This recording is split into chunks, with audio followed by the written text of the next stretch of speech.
Okay. నీ రక్తమే నన్ను శుద్ధీకరించున్,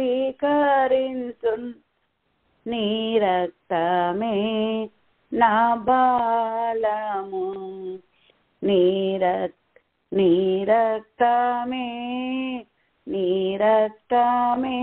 నన్ను శుద్ధీకరించున్, నీ రక్తమే నా బలము, నీ రక్తధారలే ఇలా పాపికాశ్రయం దీచును, నీ రక్తధారలే ఇలా పాపికాశ్రయం దీచును. పరిశుద్ధ తండ్రి పాపిని కడిగి పవిత్ర పరచుము, పరిశుద్ధ తండ్రి పాపిని కడిగి పవిత్ర పరచుము, నీ రక్తమే నన్ను శుద్ధీకరించున్, నీ రక్తమే నా బలము. నశించు వారికి నీ సిలువ వెర్రితనముగా నున్నది, నశించు వారికి నీ సిలువ వెర్రితనముగా నున్నది. రక్షింపబడుచున్న పాపికి దేవుని శక్తి అయ్యున్నది, రక్షింపబడుచున్న పాపికి దేవుని శక్తి అయ్యున్నది. నీ రక్తమే నన్ను శుద్ధీకరించున్, నీ రక్తమే నా బలము, నీ సిలువలో కార్చినట్టి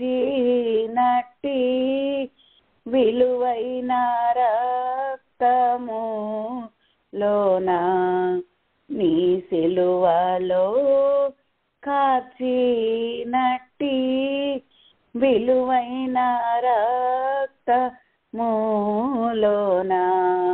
పాప విముక్తి చేసితివి, పరిశుద్ధ దేవ తనయుడా, పాప విముక్తి చేసితివి, పరిశుద్ధ దేవ తనయుడా, నీ రక్తమే నన్ను శుద్ధీకరించున్, నీ రక్తమే నా బలము. పందివలే పొర్లిన నన్ను కుక్కవలే తిరిగిన నన్ను, పందివలే పొర్లిన నన్ను కుక్కవలే తిరిగిన నన్ను, ప్రేమతో చేసుకొంటివి, ప్రేమార్హ నీకే స్తోత్రము, ప్రేమతో చేసుకొంటివి, ప్రేమార్హ నీకే స్తోత్రము, నీ రక్తమే నన్ను శుద్ధీకరించున్, నీ రక్తమే నా బలము. నన్నెంబడించు సైతానున్, నన్ను బెదరించు సైతానున్ నన్వెంబడించు సైతానున్ నన్ను బెదరించు సైతానున్ దునుమాడేది నీ రక్తమే దహించేది నీ రక్తమే దునుమాడేది నీ రక్తమే దహించేది నీ రక్తమే నీ రక్తమే నీ రక్తమే నన్ను శుద్ధీకరించున్ నీ రక్తమే నా బలము స్తుతి మహిమ ఘనతయు యుగ యుగంబు లాకును స్తుతి మహిమ ఘనతయు యుగ యుగంబు లాకును స్తుతి పాత్ర నీకే చెల్లును స్తోత్రార్హుడా నీకే తాగును స్తుతి పాత్ర నీకే చెల్లును స్తోత్రార్హుడా నీకే తాగును నీ రక్తమే నీ రక్తమే నన్ను శుద్ధీకరించున్ నీ రక్తమే నా బలము నీ రక్తమే నీ రక్తమే నన్ను శుద్ధీకరించున్ నీ రక్తమే నా బలము. హల్లెలూయా. Praise the Lord. దేవుని పరిశుద్ధ నామానికి స్తోత్రం కలుగును గాక. ఈ యొక్క ఉదయకాల సమయంలో దేవుని యొక్క మహోన్నతమైన ప్రేమను బట్టి ఆయన సన్నిధానం చెంత కూడి ఉన్నటువంటి ఈ యొక్క ప్రతి ఒక్కరికి యేసుక్రీస్తు వారి నామమున శుభములు తెలియజేస్తున్నాను. యేసయ్య మినిస్ట్రీలో ఈ విధంగా ప్రభు సన్నిధానం చెంత దేవుడు అనుగ్రహించినటువంటి ఏర్పాటులో ఆయన సన్నిధిలో మనల్ని మనము అప్పగించుకొని దేవుని యొక్క ఆత్మ సహాయంతో మనం ముందుకు అడుగులను వేయటానికి దేవుడు ఈ విధంగా మనల్ని సమకూరుస్తూ ఉన్న విధానాన్ని బట్టి ఆ జీవము కలిగిన దేవునికి నేనెంతో హృదయపూర్వకంగా కృతజ్ఞతలు చెల్లిస్తున్నాం. ఎందుకంటే ఈ లోకంలో అనేక మంది మానవుల యొక్క అనేక రకాలైన ఆజ్ఞలను కట్టడలను గైకొంటూ ముందుకు నడిచేటువంటి ప్రజలున్నారు. ఆ మ్యాన్స్ కమిషన్ ని నెరవేర్చేటువంటి స్థితి నుంచి గాడ్స్ కాల్ ని మన యొక్క జీవితాల్లో మనము నెరవేర్చేటువంటి ప్రజలుగా మనం ఉండాలని దేవుడు మనల్ని లోకంలో నుంచి ప్రత్యేకపరిచి ఆయన మనల్ని ఒక ఉన్నతమైన పిలుపుతో మనల్ని పిలిచారు. కాబట్టి మన యొక్క జీవితాల్లో దేవుడు పిలిచినటువంటి ఆ ఉన్నతమైన ఆ పిలుపుని మనము నెరవేర్చడానికి దేవుడు మనతో కూడా ఎల్లప్పుడూ ఉండటానికి ప్రభువైన యేసుక్రీస్తు వారిని ఈ లోకానికి పంపించారు. ఇమ్మానుయేలుగా దేవుడు మనకు తోడై ఉన్నాడని దాని యొక్క అర్థం. ఇదిగో నేను మృతుడనైతిని గాని యుగ యుగముల వరకు సజీవుడనని యేసుక్రీస్తు వారు ప్రకటన గ్రంథం 1వ అధ్యాయంలో చాలా స్పష్టంగా చెప్పారు.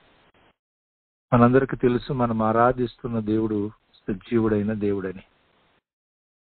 అలాగే మన యొక్క జీవితాల్లో ఆయన ఇచ్చిన ఆ పిలుపును నెరవేర్చడానికి ఆయన కోరుకుంటున్నటువంటి ఒక ప్రాముఖ్యమైన ఏర్పాటుని ఈ ఉదయకాల సమయంలో మన యొక్క ధ్యానంగా దేవుని సన్నిధానం చెంత యెషయా ప్రవక్త ద్వారా దేవుడు మాట్లాడిన మాట. యెషయా గ్రంథము 48వ అధ్యాయము 18వ వచనంలో దేవుడు సెలవిస్తున్న మాటను మనము ధ్యానిద్దాం. నీవు నా ఆజ్ఞలను ఆలకింపవలెనని నేనెంతో కోరుచున్నాను. ఆలకించిన ఎడల నీ క్షేమము నది వలెను, నీ నీతి సముద్ర తరంగముల వలెను ఉండును. ఆమేన్. చదవబడినటువంటి లేఖనము ప్రభువు ఆయన యొక్క ఉన్నతమైన పిలుపును నెరవేర్చేటువంటి ప్రజల జీవితాల్లో ఆయన జీవము కలిగిన ఆత్మ సహాయంతో ఆయన మన యొక్క జీవితాలలో నెరవేర్చునుగాక. ఆమేన్. ప్రియులారా, దేవుని యొక్క పిలుపులో మనల్ని దేవుడు ఆయన కుమారులుగా కుమార్తెలుగా ఉండటానికి యేసుక్రీస్తు వారి ద్వారా మనలను ఆయన రాజ్య పౌరులుగా చేసుకున్నారు. అయితే ఆ మార్గంలో దేవుడు మన యొక్క జీవితాల్లో ఒక నెమ్మది కలిగిన క్షేమకరమైనటువంటి ప్రయాణాన్ని ఇవ్వటానికి దేవుడు ఎదురు చూస్తూ ఉన్నాడు. చాలాసార్లు మనము ఆ విశ్రాంతియుతమైనటువంటి ప్రయాణాన్ని మన యొక్క విశ్వాస జీవితంలో మనము చేయలేని పరిస్థితుల్లో మన యొక్క జీవితాల్లో మనము కలిగి ఉన్నాం. ఆనాడు ఇశ్రాయేలు ప్రజలు వారి యొక్క జీవితాల్లో దేవుడు వారికి అనుగ్రహించిన మహిమ కలిగిన ఏర్పాటులోనికి వెళ్ళటానికి వారు కూడా ఆ విశ్రాంతియుతంగా దేవుడు నడిపిస్తున్న మార్గంలో వారు ముందుకు అడుగులు వేయలేకపోయిన పరిస్థితులను మనం చూస్తాం. కారణం ఏమిటంటే, దేవుడు ఏమంటున్నారంటే, నేను నీకు ఇచ్చినటువంటి నా ఆజ్ఞలను నీవు జాగ్రత్తగా ఆలకించాలని నేనెంతో కోరుచున్నాను అంటున్నారు. దేవుని సన్నిధానం చెంత మనము ఎరిగి ఉన్నాము. పాత నిబంధనలో దేవుడు వారికి వ్రాయబడినటువంటి ఒక ఆజ్ఞల పుస్తకాన్ని దేవుడు వారికి ఇచ్చారు. అదే ధర్మశాస్త్రం. ఉన్న 10 ఆజ్ఞలు కాకుండా దేవుడు ఎన్నో ఆజ్ఞలు, కట్టడలు, న్యాయ విధులు వాళ్ళకి ఇచ్చారు. అయితే ఆ దేవుడు అనుగ్రహించినటువంటి ఆ ఆజ్ఞలు, ఆ కట్టడలను, ఆ న్యాయ విధులను దేవుని సన్నిధిలో వాళ్ళు శ్రద్ధగా వారి యొక్క జీవితాల్లో నెరవేర్చలేనటువంటి పరిస్థితులు వారు కలిగి ఉన్నారు. అందుకే ఆ మొదటి తరం వారందరూ ఆ అరణ్యంలో వారు, రెండవ తరం వారు దేవుని సన్నిధిలో వాగ్దాన దేశంలోనికి అడుగు పెట్టబోతున్నప్పుడు వారితో మోషే చెప్పాడు. ద్వితీయోపదేశకాండం 6వ అధ్యాయం 6వ వచనంలో ఆయన అంటాడు, నేడు నేను నీకు ఆజ్ఞాపించుతున్నటువంటి ఈ మాటలన్నీ నీ హృదయంలో ఉండాలి అంట. అదే మనకి క్రొత్త నిబంధనలో కూడా దేవుడు ఆ ఆజ్ఞలు కలిగినటువంటి ఆ ధర్మశాస్త్రమును మన హృదయం అనే పలకల మీద ఆయన వ్రాసి మన యొక్క జీవితాల్లో వ్రాయబడినటువంటి ఆ యొక్క ఆజ్ఞల పుస్తకం మాత్రమే కాకుండా మన హృదయం అనే పలక మీద ఆయన మన మనస్సాక్షి మనకి సాక్ష్యమిస్తుండగా మన మీద మన అంతరంగము మనపై నేరారోపణ చేస్తూ ఉన్నటువంటి పరిస్థితులతో ప్రభు సన్నిధానం చెంతకి వచ్చి ఆయన సన్నిధిలో నిలువబడి దేవుడు అనుగ్రహించినటువంటి ఆ ధర్మశాస్త్రం మన హృదయాల్లోను మన మీద నేరారోపణ చేస్తున్న పరిస్థితులను ప్రభు సన్నిధిలో ఒప్పుకొని మనం ఆయన రక్త మాంసాల యొద్దకు వచ్చి ఆయన సన్నిధానం చెంత మనల్ని మనము దేవునికి అప్పగించుకొని మన యొక్క జీవిత గమనాల్లో ఆయనకు మహిమకరంగా ముందుకు అడుగులను వేయటానికి దేవుడు ఒక పరిపూర్ణతలోనికి వెళ్ళే ఏర్పాటును క్రొత్త నిబంధనలో ఇచ్చారు. అయితే వారి యొక్క జీవితాల్లో దేవుడు అనుగ్రహించినటువంటి ఆ ఆజ్ఞలను వారి హృదయాల్లో ఉంచుకోమని చెబుతూ వారు ఆ పూర్ణ ఆత్మతో పూర్ణ హృదయంతో దేవుణ్ణి సేవిస్తూ దేవుడు మీకు అనుగ్రహించిన ఆజ్ఞలన్నిటినీ జాగ్రత్తగా వినాలని ద్వితీయోపదేశకాండం 11:13 దేవుడు చెప్పిన మాటను మనం చూస్తాం. ఆ 11వ అధ్యాయంలో దేవుడు ఆ ఆజ్ఞలన్నిటినీ జాగ్రత్తగా అనుసరించి నడుచుకోవాలి అని కూడా చెప్పారు ఆయన. కానీ వీటిని ఎక్కువగా మనం ఫోకస్ చేయం. కానీ వేటిని చూస్తామంటే ఆ తర్వాత 24వ వచనం, 25వ వచనం, 27వ వచనంలో 3 మాటలు చెప్పారు ఆయన. మీరు అడుగుపెట్టు ప్రతి స్థలము మీదగునని, అలాగే ఏ మనుషుడు మీ ఎదుట నిలవనేరడని, ఇదిగో నేను నేడు మీకు ఆజ్ఞాపించినటువంటి మీ దేవుడైన యెహోవా ఆజ్ఞలు మీరు వింటే ఈ దీవెనలన్నీ మీ మీదకి వస్తాయని. దీవెనలన్నీ కావాలి, అలాగే మనం అడుగు పెట్టే స్థలము దేవునికి మహిమకరంగా, దేవుని పిలుపులో, దేవుని ఏర్పాటులో మనం అడుగులు వేస్తున్నప్పుడు నిశ్చయంగా దేవుడు దానిని మనకు స్వాధీనం చేయాలి.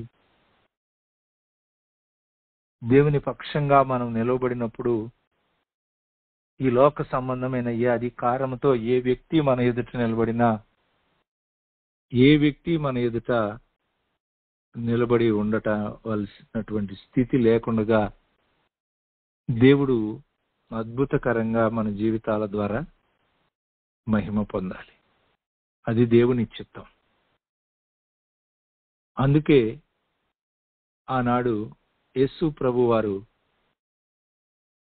తన యొద్దకు వచ్చినటువంటి ప్రజలను గురించి అనేకమైనటువంటి ఉపదేశాలను ఇచ్చి ఆయన తిరిగి వెళ్ళిపోతూ ఎవరైతే బాప్తిస్మం పొందారో వారందరినీ ఏ ఏ సంగతులైతే మీకు ఆజ్ఞాపించానో వాటన్నిటినీ వారు గైకొనాలని వారికి బోధించండి అని మత్తయి 28:20లో యేసు ప్రభు వారు శిష్యులతో చెప్పారు. వారి యొక్క జీవితాల్లో యేసయ్య ఏదైతే వారికి ఆజ్ఞాపించారో వారు ఆయన ఆజ్ఞాపించినట్లుగా వారు ఆయన మాట చొప్పున అడుగులు వేశారు. ఉదాహరణకి మత్తయి సువార్తలో 21వ అధ్యాయము 6వ వచనంలో యేసు ప్రభు వారు ఆ శిష్యులతో ఒక మాట చెప్పారు. చెప్తే వారు ఆయన చెప్పినట్లుగా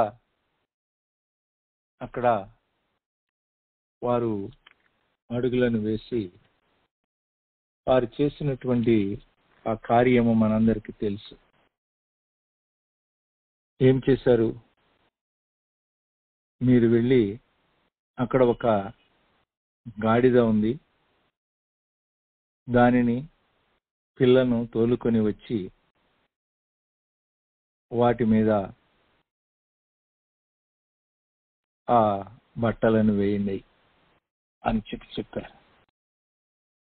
ఆ గ్రామంలోనికి వెళ్ళండి, వెళ్ళగానే కట్టబడి ఉన్న ఒక గాడిద, దానితోనున్నటువంటి ఒక గాడిద పిల్ల మీకు కనబడుతుంది. వాటిని విప్పి నా యొద్దకు తోలుకొని రండి. ఎవడైనను మీతో ఏమైనను అని అవి ప్రభువునకు కావలసి ఉన్నవని చెప్పవలెను.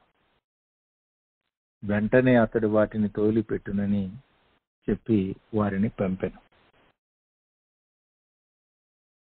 దేవుని సన్నిధానం చెంత మనము ఇలాగ ఎవరైనా మనకు ఒక మాట చెప్తే అలాగూ మనము ఆ కార్యాన్ని చేయగలుగుతామా? దేవుడు మనకు ఆజ్ఞాపించినటువంటి కార్యాలని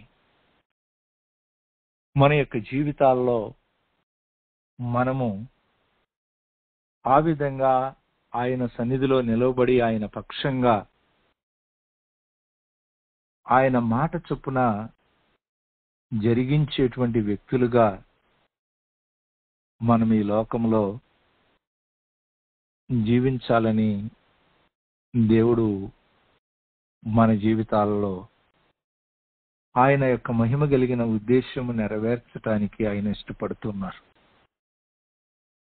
ఆనాటి కాలంలో యేసు ప్రభు ఈ లోకంలో ఉన్నప్పుడు ఆయన అప్పటి వరకు దేవుని ధర్మశాస్త్రాన్ని కలిగినటువంటి ప్రజల మధ్యలోనే ఆయన సంచరించారు. అయోదయ, సమరయ, గలిలయ, ఇదిగో నశించిపోయినటువంటి దానిని వెదకి రక్షించటానికి లోకానికి ఆయన వచ్చారు. కానీ ఆయన పరిచర్య కానీ ఆయన జీవితం కానీ ఆయన ఉన్న ఏర్పాట్లంతయు దేవుని ధర్మశాస్త్రం కలిగిన ప్రజల మధ్యలోనే ఆయన జీవించారు. అయితే ఆ ప్రజలు దేవుని యొక్క ఆజ్ఞలని నిరర్ధకం చేస్తున్న పరిస్థితులను ఆయన చూచి ఆయన మాట్లాడుతూ ఉన్నటువంటి ఏర్పాట్లను మనం చూసినప్పుడు మత్తయి సువార్త 15వ అధ్యాయము 3వ వచనంలో యేసు ప్రభు వారు ఒక మాట చెప్పారు. అందుకు ఆయన, మీరును మీ పారంపర్య ఆచారముల నిమిత్తము దేవుని ఆజ్ఞను ఎందుకు అతిక్రమించుచున్నారు? ప్రభు సన్నిధానం చెంత ఆనాటి ఇశ్రాయేలు ప్రజలు దేవుడు అనుగ్రహించినటువంటి ఆజ్ఞను నెరవేర్చకపోవటానికి కారణము యేసు ప్రభువే చెప్తున్నారు. ఏమిటంటే, మీ యొక్క పారంపర్య ఆచారములు మీకు దేవుని ఆజ్ఞ కంటే ఎక్కువగా అయిపోయినాయి అని.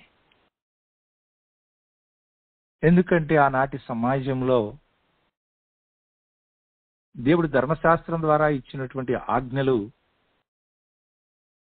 ఉన్నాయి. అవన్నీ వ్రాయబడినటువంటి ఆజ్ఞలు. అవి కాకుండా దేవుడు మోషేకు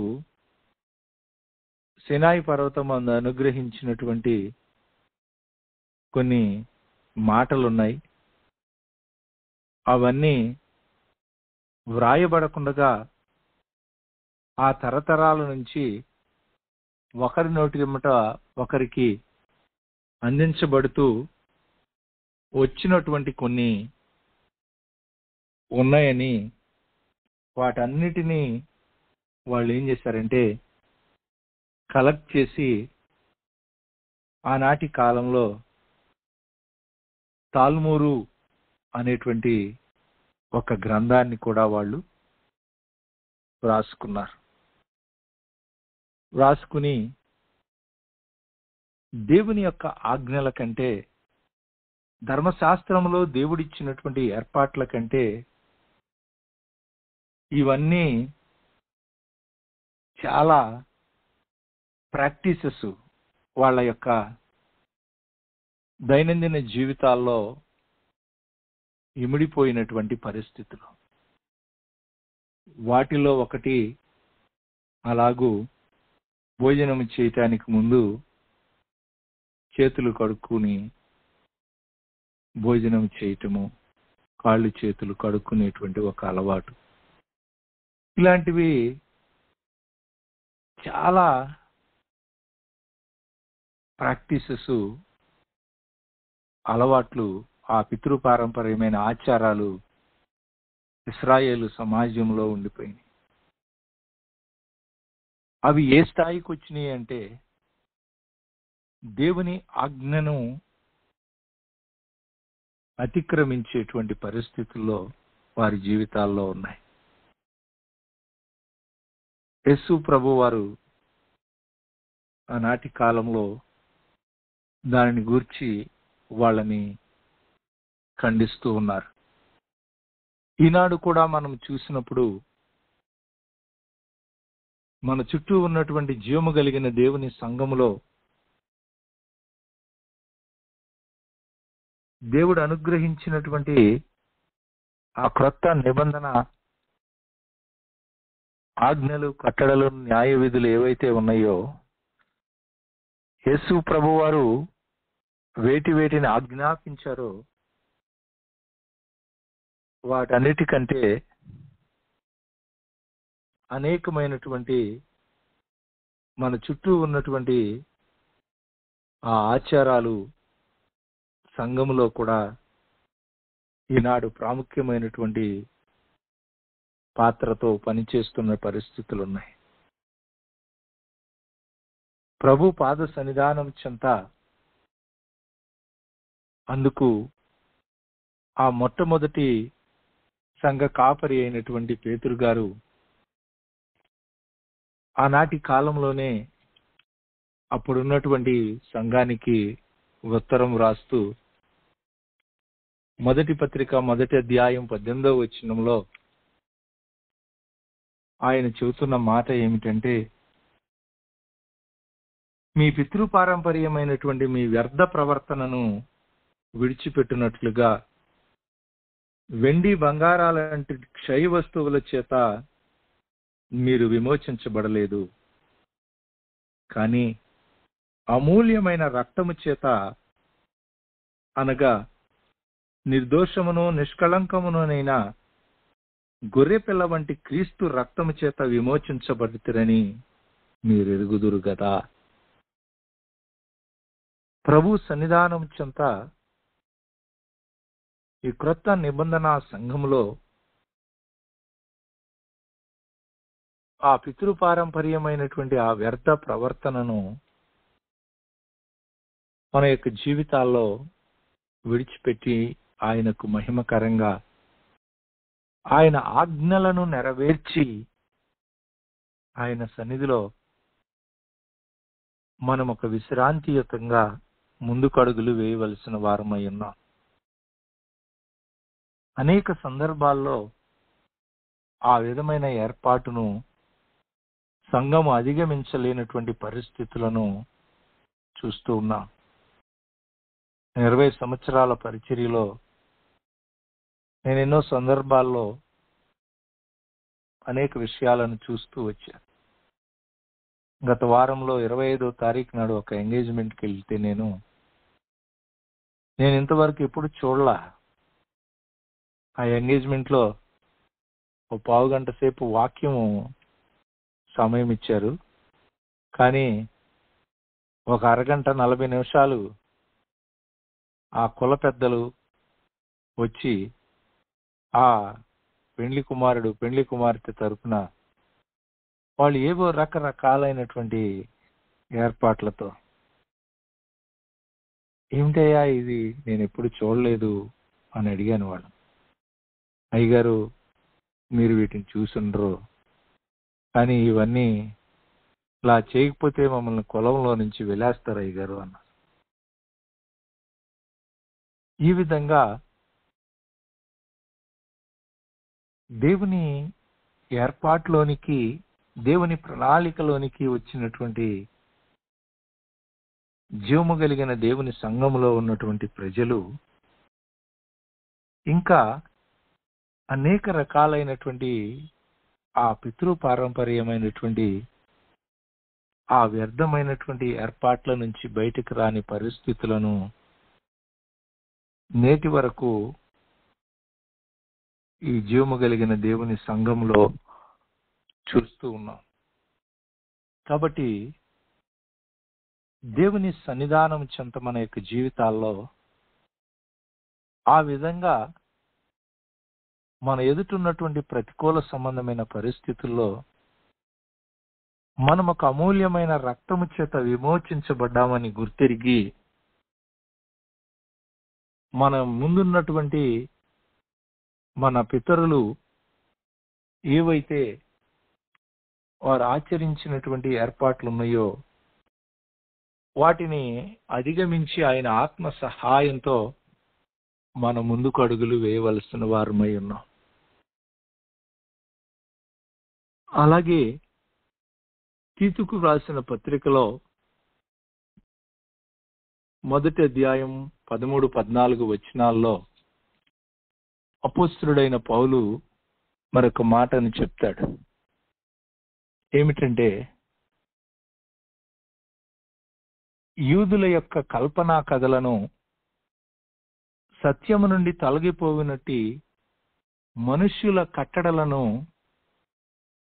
లక్ష్య పెట్టక విశ్వాస విషయమున స్వస్థులకు నిమిత్తము వారిని కఠినముగా గద్దింపుము.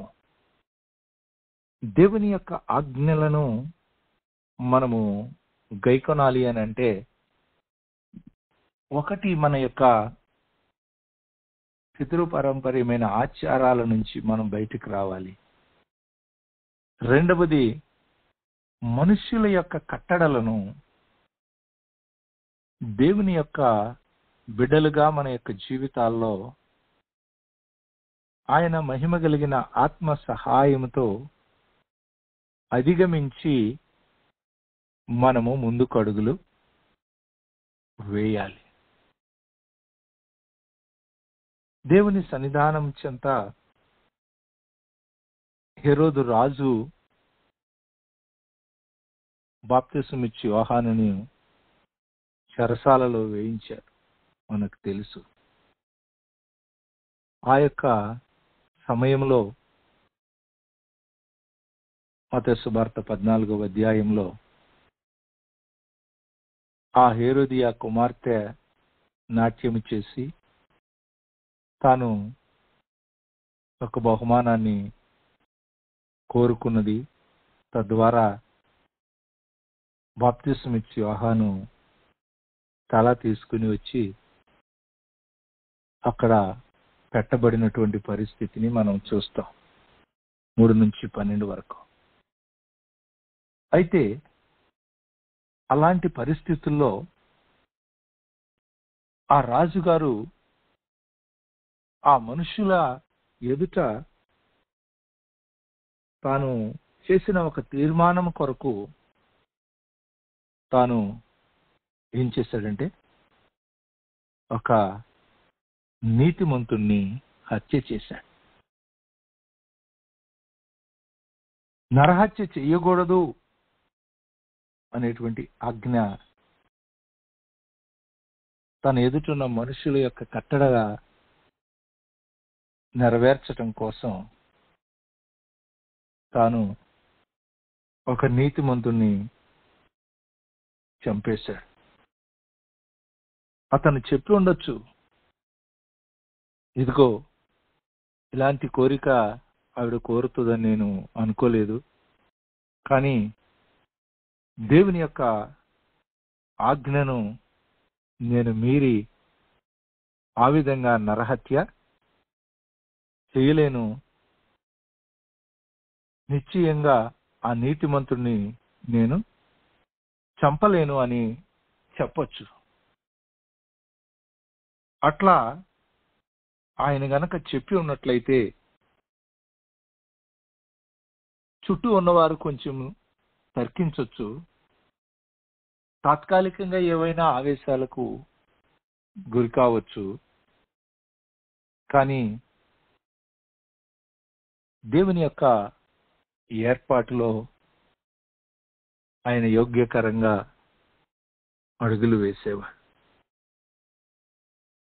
చాలా సందర్భాల్లో మన యొక్క జీవితాల్లో మనుషుల యొక్క అనేక రకాలైన కట్టడలకు లోబడి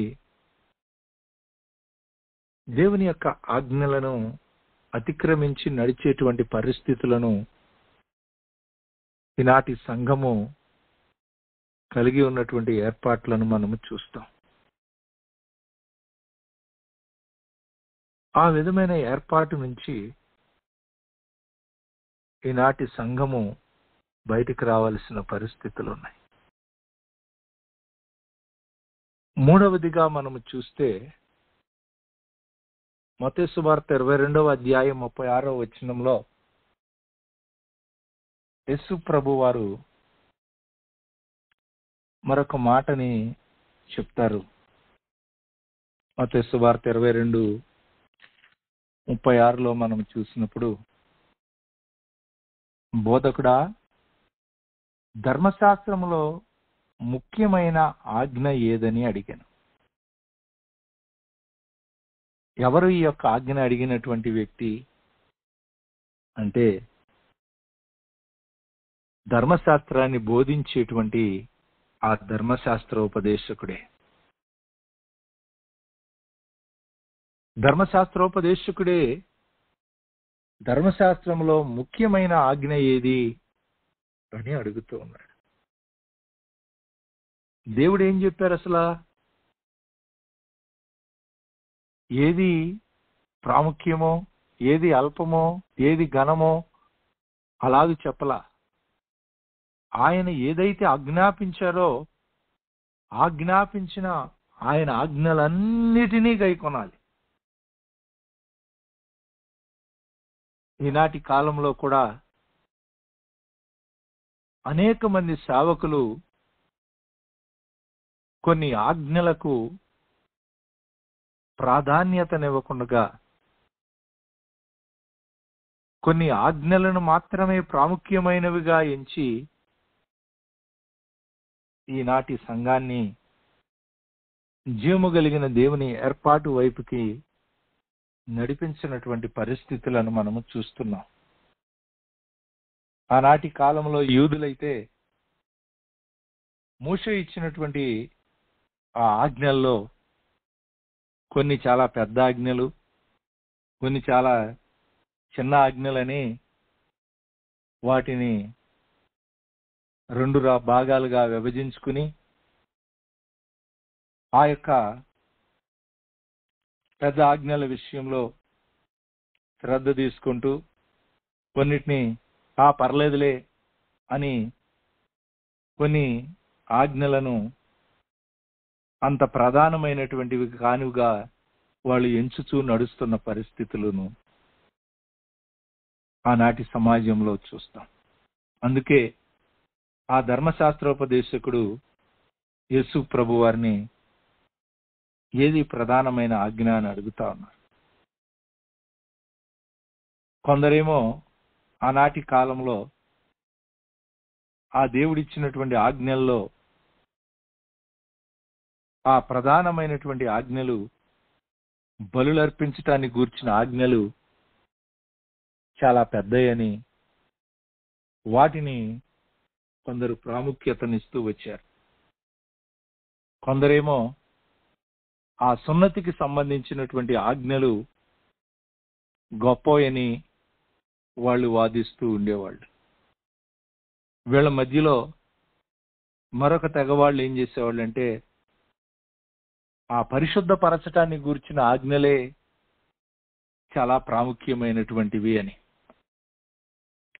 అది ఆనాటి సంఘంలో కొందరు బలులను గూర్చిన ఆజ్ఞలను గూర్చి, కొందరు సున్నతిని గూర్చిన ఆజ్ఞలను గూర్చి, కొందరు పరిశుద్ధతను గూర్చిన ఆజ్ఞలను గూర్చి ప్రాముఖ్యత ఇస్తూ ఒకరికొకరు ఎవరి ప్రాక్టీస్ని బట్టి వాళ్ళు దాయే గొప్పదని అనుకుంటా ఉండేవాడు. ఈనాడు సంఘంలో కూడా మనం చూస్తే అనేక రకాలైనటువంటి ఈ డినామినేషనల్ బ్యారియర్స్ లో కొందరు కొన్ని ఆజ్ఞలకి ప్రాముఖ్యతనిస్తూ దేవుడు సెలవిచ్చిన ఏర్పాటుని కొన్నిటిని ప్రాముఖ్యత లేనివిగా ఎంచుచూ నడుస్తూ ఉన్నటువంటి విధానాన్ని మనం చూస్తాం. అయితే ఈ ఉదయకాల సమయంలో అలాగూ దేవుని సేవకులే కొన్ని ప్రాముఖ్యతలను తగ్గించేటువంటి పరిస్థితులు.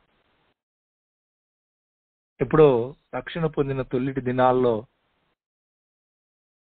బిడ్డ పూర్ణిమ ఒకసారి వాక్యం చదువుతూ నన్ను అడిగింది, అయ్యగారు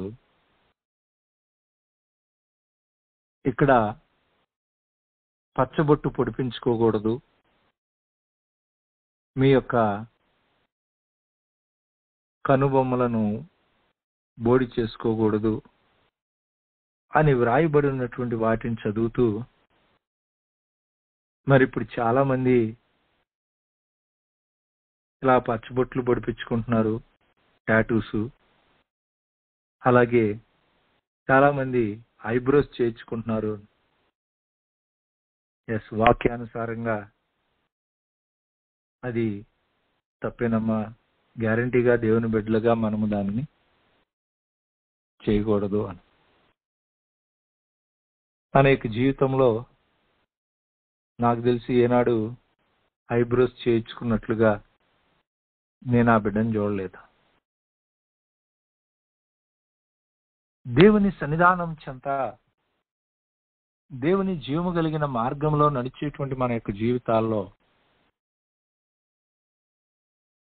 ఏవైతే దేవుడు మనకిచ్చినటువంటి ఉన్నాయో, అందుకే మోషే అంటాడు, ప్రత్యక్షపరచబడినవి మనవియు మన సంతతి వారివియు, రహస్యములు మన దేవుడైన యెహోవాకే చెందునని ఆనాడు దేవుని ధర్మశాస్త్రాన్ని వారి ఎదుట వెల్లడిపరిచి మోషే దేవుడిచ్చిన ఆజ్ఞలను, కట్టడలను, న్యాయ విధులను గైకొనాలని వారి ఎదుట ఉంచారు. అలాగే యేసుక్రీస్తు వారు ఏ ఏ సంగతులను మీకు ఆజ్ఞాపించానో వాటన్నిటినీ గైకొనాలని శిష్యులతో మాట్లాడతా. నీవు దేవుని సన్నిధానం చెంత ఏ యొక్క పరిస్థితుల్లో నీవున్నా నిశ్చయంగా ఆ పరిస్థితులకు తగిన విధంగా దేవుడు విడిపించటానికి, నీ యొక్క జీవితాన్ని ఆయనకు మహిమకరంగా నడిపించటానికి ఆయన నీ యొద్దకు తన ఆజ్ఞను పంపించగలిగిన దేవుడై ఉన్నాడు. మనం ఆయన సన్నిధానం చెంతకు వెళ్ళి ఆయన యొద్ద ఏదైనా ఒక ఆలోచన దొరుకుద్ది అనే కంటే, చిత్తము ప్రభువా నీ దాసుడు ఆలకిస్తున్నాడని ఆయన సన్నిధానం చెంత మనం నిలబడగలిగితే దేవుడు అద్భుతకరంగా మన యొక్క జీవితాల్లో ఉన్నటువంటి పరిస్థితులు ఏవైనా సరే ఆయన తన యొక్క మహిమ కలిగిన ఆజ్ఞనిచ్చి మన పరిస్థితులన్నిటినీ ఆయనకు మహిమకరంగా మలచటానికి శక్తి కలిగిన దేవుడు. అందుకు యెహోషువాపాతు రాజే ఒక అద్భుతకరమైన సాక్ష్యం. తన యొక్క జీవితంలో అనుకోని విధంగా ఆ ఇశ్రాయేలు రాజుతోనూ అలాగే ఎదోము రాజుతో కూడా కలిసి యుద్ధానికి వెళ్ళాడు. ముగ్గురు రాజుల సైన్యాలు భయంకరమైన విపత్కరమైన పరిస్థితిలోనికి వెళ్ళిపోయినాయి. 2వ రాజుల గ్రంథం 3వ అధ్యాయంలో ఆ సంఘటన మధ్యలో 12వ వచనంలో యెహోషువాపాతు ఒక మాట చెప్తాడు. ఏమనంటే, యెహోషువాపాతు యెహోవా యొక్క ఆజ్ఞ ఇతని ద్వారా మనకు దొరుకునెను అని. ప్రవక్త అయిన ఎలీషా గూర్చి వినంగానే, ఇక్కడ యెహోవా ప్రవక్తలు ఎవరైనా ఉన్నారా అంటే ఏలియా యొక్క చేతి మీద నీళ్లు పోసిన ఎలీషా ఉన్నాడయ్యా అనగానే, దేవుని యొక్క ఆజ్ఞ నాకు అతని వల్ల దొరుకుతుంది అంటున్నాడు. దేవుని సన్నిధానం చెంత నీవు ఆ విధంగా దేవుని యొక్క ఆజ్ఞలను ఆలకించటానికి దేవుడు నిన్ను పిలుస్తా ఉన్నాడు. యెహోషువాపాతు వలె ఆయన సన్నిధిలో ఆయన ఆజ్ఞలను నీవు ఆలకిస్తే అక్కడ వ్రాయబడుతున్న మాట ఒక అద్భుతకరమైన మాటను పరిశుద్ధాత్మ దేవుడు అక్కడ వ్రాయించి ఉంచారు. యెహోషువాపాతు ఆ మాట చెప్పిన తర్వాత అక్కడ వ్రాయించబడిన మాట ఏమిటంటే, ఇశ్రాయేలు రాజును యెహోషువాపాతును ఎదోము రాజును అతని యొద్దకు పోగా. ఏమి రాయొచ్చు అక్కడ? ఇశ్రాయేలు రాజును యోధా రాజును ఎదోము రాజును అతని యొద్దకు పోగా అని వ్రాయొచ్చు. కానీ పరిశుద్ధాత్మ దేవుడు అక్కడ వ్రాయించిన మాట ఏమిటంటే, ఇశ్రాయేలు రాజు ఎదోము రాజు రాజుల్లాగా వెళ్ళారు ఆయన యొద్దకి. కానీ యెహోషువాపాతు మాత్రం దేవుని సన్నిధానం చెంత తన యొక్క అధికారముతో దేవుని సన్నిధానం చెంతకు వెళ్ళలేదు. దేవుని దాసుడుగా దేవుని సన్నిధిలో దేవుడిచ్చే ఆజ్ఞను, చిత్తము ప్రభువా నీ దాసుడు ఆలకిస్తున్నాడు అనేటువంటి విధంగా ఆయన సన్నిధానం చెంత నిలువబడ్డాడు. అప్పుడు ఇశ్రాయేలు రాజును బట్టి దేవుడు మాట్లాడలేదు, కానీ యెహోషువాపాతును బట్టి ఆ ప్రతికూల స్థితి నుంచి దేవుడు తన ఆజ్ఞ ఇచ్చి అద్భుతకరంగా ఆ పరిస్థితుల నుంచి విడిపించారు. ఈ యొక్క నెలలో దేవుని జీవము కలిగిన ఆత్మ సహాయంతో నీవు ముందుకు అడుగులను వేయటానికి, ఆయన ఉన్నతమైన ఏర్పాటును జరిగించటానికి, ఒకవేళ నీ యొక్క జీవితంలో ఏ విధమైన అతిక్రమ దోషాలు, ప్రతికూల సంబంధమైన పరిస్థితులున్నా దేవుడు ఉదయాన్నే తన కృప కలుగను ఆజ్ఞాపిస్తాడని ఆనాడు కొరాహు కుమారులు వారి యొక్క జీవితాల్లో ఆ పితృపారంపర్యమైనటువంటి ఆ ప్రతికూల సంబంధమైనటువంటి స్థితులు వారికి భయంకరమైనటువంటి మరణాన్ని తీసుకుని వచ్చినప్పుడు దానిని దాటి దేవుని యొక్క ఆత్మ సహాయంతో ఆయన సన్నిధిలో నిలబడి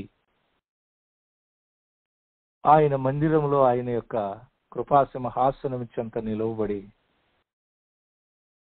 42వ కీర్తన దేవుని సన్నిధానం చెంత వాళ్ళు వ్రాస్తూ, దేవా దుప్పి నీటివాగుల కొరకు ఆశపడుతున్నట్లుగా నా ప్రాణము నీ కొరకు తృష్ణ పొందుతుందని, జీవము కలిగిన దేవుని చూడాలని నేను ఎంతో ఆశపడుతున్నాను. నీవు ఆ విధంగా ప్రభు సన్నిధానం చెంత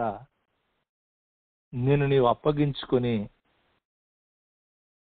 ఆయన మహిమ కలిగిన ఆత్మ సహాయంతో అడుగులను వేయటానికి నీవు ఆయన సన్నిధానం చెంత నిలవబడితే నిశ్చయంగా ఆయన తన కృపను నీ ఎడల కనపరిచి నీ ప్రతికూల సంబంధమైన పరిస్థితుల్లో ఆయన రాజులను గద్దించగలిగిన దేవుడుగా, నీ జీవితంలో ఆయన ఆజ్ఞను నీవు గైకుంటే అవమానము రాకుండా ఆయనకు మహిమకరంగా నేను నిలబెట్టగలిగిన దేవుడుగా ఆ ప్రభువుని యొక్క జీవిత మార్గంలో ముందుకు నడవటానికి ఆయన నీ కొరకు ఎదురు చూస్తుండగా, నీ యొక్క పరిస్థితులు ఏవైనా నిన్ను క్షేమకరంగా ఆయన ముందుకు నడిపించటానికి ఆయన ఎదురు చూస్తూ ఉన్నాడు. కాబట్టి ప్రభు సన్నిధానం చెంత నిన్ను నీవు ఆ మహోన్నతుడైనటువంటి దేవుని ఏర్పాటుకు అప్పగించుకొని ఆయన ఆజ్ఞాపించేటువంటిది ఏదైనా, ఆయన నీ యొక్క జీవిత పరిస్థితుల్లో నీకు ఎదురుగా ఉన్నటువంటి అభ్యంతరకరమైన పరిస్థితులు ఏవైనా వాటన్నిటిలో ఆయన సార్వభౌముడుగా ఉండి ఆయన మహిమ కలిగిన అధికారంతో నీకు ముందుగా ప్రభువు వెళ్ళటానికి ఇష్టపడుతున్నాడని నీవు గుర్తిరిగి, ప్రభువా నీవు నాతో కూడా రాని ఎడల నన్ను పంపొద్దని మోషే ఆయన సన్నిధిలో కూర్చున్నాడు. ఆ విధంగా నీవు ఆయన సన్నిధానం చెంత నిలబడినప్పుడు నిశ్చయంగా ఆయన జీవము కలిగిన మాట నీకిచ్చి నీ ఎదుటున్న పరిస్థితులలో ఆయన్ని ఆజ్ఞాపించి ఆయన మహోన్నతమైన ఆత్మ కార్యాలని నీ జీవితంలో జరిగించటానికి ఆయన మాట ఇస్తే అది నిశ్చయంగా తప్పిపోదని నీవు గుర్తిరిగి ఆయన సన్నిధిలో నిన్ను అప్పగించుకో. ఆయన ఆజ్ఞలు, ఆయన కట్టలను, ఆయన న్యాయ విధులను నెరవేర్చటానికి దేవుడు నీకు ఏ విధమైనటువంటి భౌతిక సంబంధమైన అభ్యంతరాలు నీకు అభ్యంతరకరంగా కనపడుతున్నా వాటిని అధిగమించి నిన్ను నడిపించటానికి ఆయన నీ కొరకు ఎదురు చూస్తున్నాడు. ఏ పితృపారంపర్యమైనటువంటి వ్యర్థ ప్రవర్తనను బట్టి కానీ, ఏ మనుషుల కట్టడలను బట్టి కానీ, ఎవరో నీ చుట్టూ ఉన్నటువంటి ఆ దైవ సేవకులు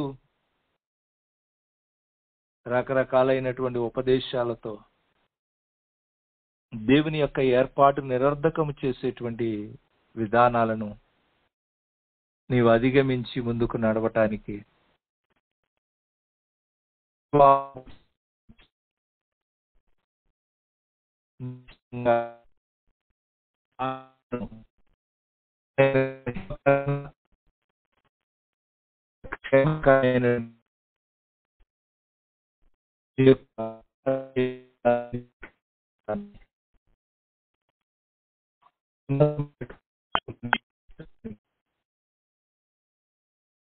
ప్రభు సన్నిధానం చెంత నిన్ను నీవు ఆ విధంగా ఆయనకు అప్పగించుకుని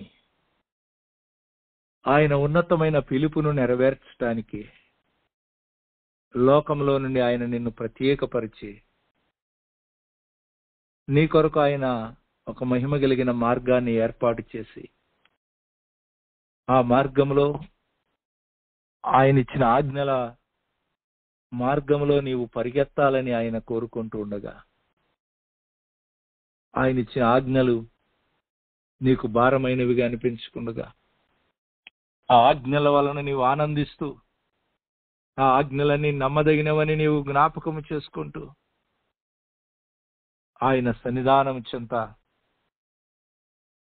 ప్రార్థనలో నేను నీవు అప్పగించుకో. ప్రార్థన చేసుకుందాం. ఉన్నత లోకంలో మహామహుడగు దేవుని కుడి పార్శ్వమందు ఆసీనుడైన మా ప్రియ పరలోకపు తండ్రి, నీ ఉన్నతమైనటువంటి ఏర్పాటును నీవు జరిగించి తండ్రితో కూడా ఉండుట విడిచిపెట్టకూడని భాగ్యమని ఎంచుకొనకుండగా ఈ లోకానికి మీరు దిగివచ్చి ఏ విధంగా తండ్రి మీకు అనుగ్రహించినటువంటి దానిని అంతటినీ మీరు నెరవేర్చి తిరిగి నానైనా నీకు అనుగ్రహించిన ఆ మహిమ కలిగిన ఏర్పాటులో తండ్రితో కూడా మీరు నిలిచి ఉన్న విధానాన్ని బట్టి మీకే కోట్లాది వందనాలు చెల్లిస్తున్నాం యేసుక్రీస్తు ప్రభువు. అలాగ నీవు ఆజ్ఞాపించినటువంటి వాటన్నిటినీ ఆనాడు శిష్యులు ఏ విధంగా వారి యొక్క జీవితాల్లో నీకు ఆజ్ఞాపించినటువంటి దానిని ఏ విధంగా వారు నెరవేర్తించారు, అలాగూ మీరు మాకు ఆజ్ఞాపించిన వాటన్నిటినీ మేము గైకొనటానికి నీ ఆజ్ఞలను మేము ఆలకిస్తూ నీకు మహిమకరంగా ఈ లోకంలో జీవించటానికి నీవే నీ కృపనిచ్చి బలపరిచి నడిపించండి. గతించిన దినాల్లో కాలాల్లో ఏ విధమైన భయాలు, ప్రతికూల పరిస్థితులు, దృశ్యంగా కనపడేటువంటి ఏర్పాట్లు బిడ్డల యొక్క జీవితాల్లో నీ పిలుపును నెరవేర్చడానికి అభ్యంతరకరంగా నిలబడినయో యేసుక్రీస్తు ప్రభువా నీ మహిమ కలిగిన అధికారము కలిగిన నామములో అటువంటి ప్రతి విధమైన భయాలను, పెరిగితనము కలిగిన ఆత్మను, భౌతిక సంబంధమైన అధికారపు యొక్క క్రియలను యేసుక్రీస్తు ప్రభువా నీ మహిమ కలిగిన అధికారము కలిగిన నామములో ఈ యొక్క నానైనా వాక్యం విన్న ప్రతి ఒక్క బిడ్డ జీవితంలోంచి పరిపూర్ణమైన విడుదలను ప్రకటిస్తున్నాము తండ్రి. నీ మహోన్నతమైన ఆత్మ సహాయంతో నీలో శక్తివంతముగా నిలబడటానికి రాజా, నీ జీవము కలిగిన మాటను చేతబట్టుకుని నీ ఉన్నతమైన ఏర్పాటు నెరవేర్చడానికి కావలసిన ఆత్మ నిశ్చయతతో ఈ లోకంలో అడుగులను వేయటానికి ఈ దినము నుంచి నీ పరిపూర్ణమైన ఆత్మచేత బిడలను బలపరిచి నీలో శక్తివంతులుగా నిలబెట్టి నడిపించమని వేడుకుంటున్నాం. నీ ఉన్నతమైన ఉద్దేశం నెరవేర్చినా నేను నీవే ప్రతి ఒక్క బిడ్డ జీవితాన్ని నీ యొక్క మహిమ కలిగిన పిలుపులో నీ ఆజ్ఞలను నాయన నా తండ్రి బట్టి నాయన నా తండ్రి ఆనందించేటువంటి ప్రజలుగా నాయన నీ ఆజ్ఞలను నెరవేర్చేటువంటి నాయన నా తండ్రి ఒక శక్తివంతమైన జనాంగంగా నాయన నీ సన్నిధిలో నీకు మహిమకరంగా నిలబెట్టి నీ ఉన్నతమైన రాజ్యపు పనిని మీరే జరిగించుకుని మహిమ, ఘనత, ప్రభావములు మీ నామమునకు వచ్చినట్లుగా కోట్లాది ఆత్మలకు రక్షణకరంగా నీకు మహిమకరంగా జీవించే కృపనిమ్మని యేసుక్రీస్తు వారి శ్రేష్టమైన నమ్మకమైన నామములో ఈ మనవులను ప్రార్థించి పొంది ఉన్నాం తండ్రి. ఆమేన్. మన తండ్రి అయిన దేవుని యొక్క ప్రేమ, ఆయన ప్రియ కుమారుడు మన రక్షకుడు త్వరలో రానైన యేసుక్రీస్తు వారి కృప, పరిశుద్ధాత్మ దేవుని ఆదర సహవాసం ఇలాగ భూమి మీద ఆయన యొక్క ఆజ్ఞలను ఆలకిస్తూ ఆయనకు మహిమకరంగా ఈ లోకంలో ఒక క్షేమకరమైనటువంటి ప్రయాణాన్ని చేస్తున్నటువంటి వారికి కూడిన మనకును మన కుటుంబాలకు ఈ యొక్క యేసయ్య మినిస్ట్రీ పరిచర్యకు ప్రభురాకడ పర్యంతము తోడయుండి బలపరిచి ఆయన ఉద్దేశాన్ని నెరవేర్చును గాక. ఆమేన్.